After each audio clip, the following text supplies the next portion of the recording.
कार्याध्यक्ष सन्माननीय पुरुषोत्तम कडलक हे त्र्यंबकेश्वर देवस्थान या ठिकाणी ट्रस्टी म्हणून नियुक्त गेल्या काही वर्षांपासून झालेले आहेत। मात्र गेल्या काही दिवसांपूर्वी त्र्यंबक नगर परिषदेची निवडणूक झाली।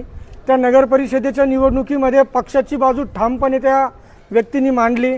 त्यानंतर गेल्या 2 दिवसांपूर्वी तुषार भोसलेंचं पवार साहेबांबद्दलचं एक स्टेटमेंट आलं होतं आणि त्या स्टेटमेंटला सोशल मीडियावर उत्तर देण्याचं काम पुरुषोत्तम कडलकांनी या ठिकाणी केलं होतं आणि त्याचाच प्रसाद म्हणून पुरुषोत्तम कडलकांच्या गळ्यात हा हार घालण्यात आलेला आहे। याच्यामध्ये भाविकांना दर्शन देणं किंवा काय हे एक ट्रस्टी करू शकतो, दर्शन दिलं असेल, पण पैसे दुसरं कोणी घेतले असेल हे निष्पन्न न होताच त्यांच्यावर कारवाई केली जाते। त्यांना बोलवलं, कुठलीही नोटीस न पाठवता त्यांच्यावर डायरेक्ट कारवाई।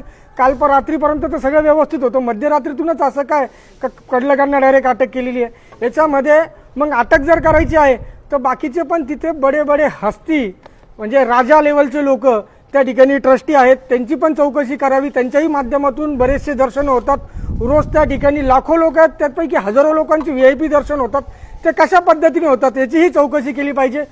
उगाचच पक्षाची बाजू सांभाळणाऱ्या कार्यकर्त्याला, विरोधी पक्षाच्या कार्यकर्त्याला अडकवण्याचं काम हे सत्ताधारी पक्षाकडनं होत आहे। याच्यामध्ये दुसरा काही एक ट्विस्ट नाही।